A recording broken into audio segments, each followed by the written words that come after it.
Okay, today we're making something seriously good. Bacon, cheese, and jalapenos in a sourdough bread. Okay, first we're going to tare our scale and we're going to add 50 grams of starter. Okay, that's 56 grams. That's fine. Just means it's going to rise a little bit more. And then we're going to add 350 grams of water. I prefer to use filtered.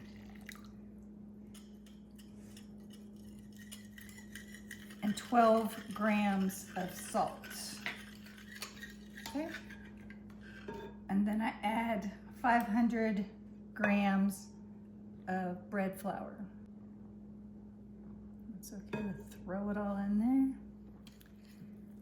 And when this is all mixed, it's going to make what they call a shaggy loaf, meaning it's just going to look messy. It's not going to look like your traditional, nice, kneaded bread loaf. It's just going to look kind of messy and shaggy. You want to get all your flour as much as possible blend into your dough, but yet not overwork it. So there's our shaggy loaf. And we're gonna cover it with a damp cloth and set a timer for 30 minutes. We're gonna do 3 folds every 30 minutes, and then it's gonna do a bulk rise. So we're gonna walk through that process. Right now is our first 30 minutes. Okay, it's been 30 minutes and it's time for our second fold. Pull our dough up and fold it over. Turn your bowl. Pull your dough and fold it over. Now it's starting to take shape like a normal dough. All right, I'm gonna cover it and we'll repeat it one last time in 30 minutes. Okay, it's time for our third and final folds.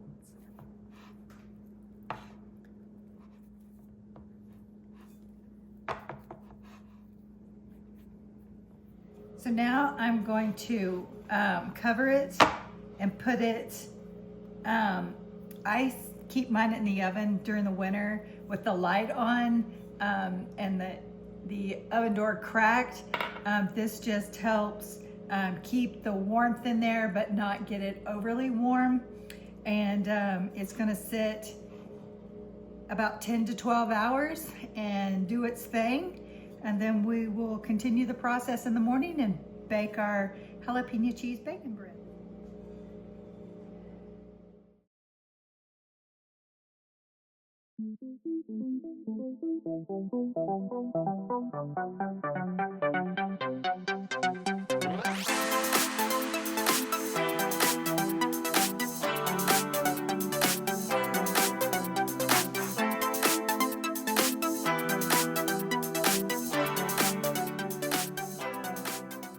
All right, our loaf did what is called a bulk rise overnight.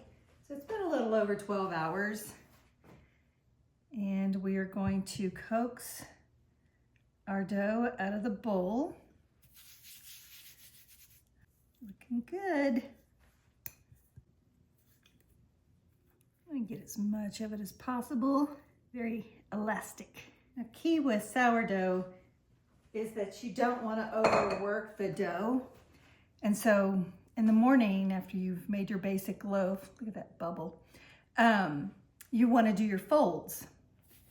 But we're putting in some ingredients.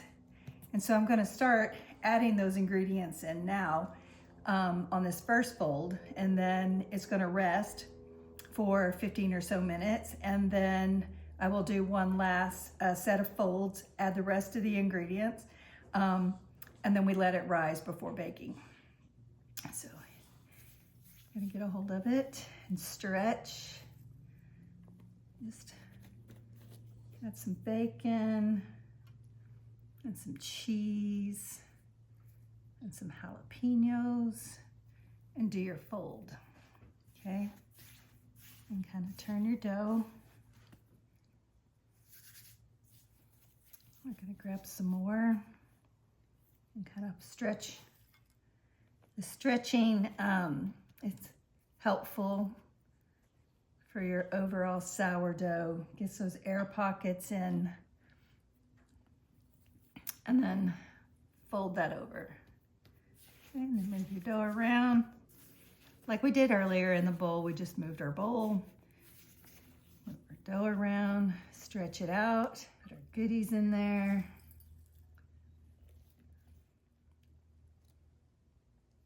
And then what we're hoping for is that when we slice it, we get pockets of goodness in there. Okay, and our last fold, stretching it out. Hope you can see bacon.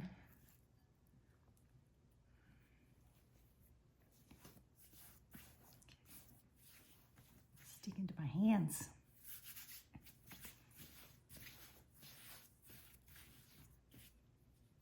There we go. And we're gonna let that sit for 15 or so minutes.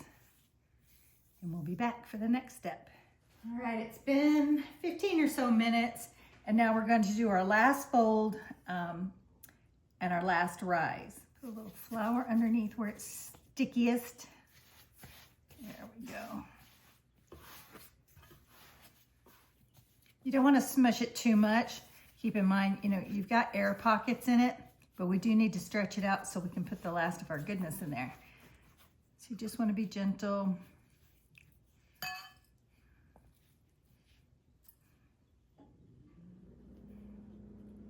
Add some more pockets of cheese, jalapenos, and bacon, and fold over. And you may have pockets that bust open. It's perfectly normal. Just go with flow. And you pull it a little bit more. Another little pocket.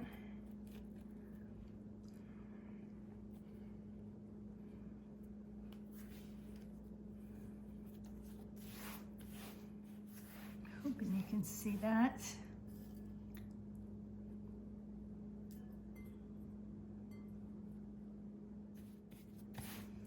Shape our loaf. I'm gonna have a little bit of goodness left over, so I'm gonna kind of push that into the top. That is gonna be delicious. Now we prepare our baking pan. You can do a loaf. You line your loaf pan with parchment paper. I prefer to use a baking mat and a Dutch oven for my sourdough bread. I'm just going to sprinkle a little less than a teaspoon of cornmeal on the bottom. This just helps it from sticking to the pan and prevents burning.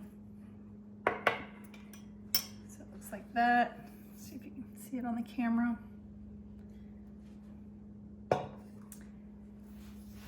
And then we'll gently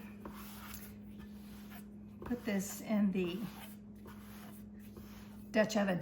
A lot of people like to do their last bulk rise in a basket or a bowl. I prefer to go ahead and put it in my Dutch oven. Then I don't have to move it again, and it seems to work just fine. And here we go. So that is going to do its last rest for 30 minutes to an hour. It's gonna rise a little bit, but not double, and then it'll be ready to put in the oven. So we'll check on it in a little bit. And no need to cover it. We're gonna come back and score it. It's gonna be delicious. Okay, it's been about 45 minutes. It's looking great. It's risen a little bit, but it hasn't doubled. We're gonna score it. The oven is preheated to 450 degrees. And scoring just helps the bread expand when it rises in the oven. Oh, this is gonna be so good. It already smells wonderful. All right, it's hard to tell with all the toppings on top of the loaf, but I've scored it. It's gonna go in the oven covered for 20 minutes. And then I'm gonna take the lid off, bake it another 30 minutes, and then I'm gonna take it out of the pan and cook it on the rack directly for 10 minutes. All right, into the oven we go.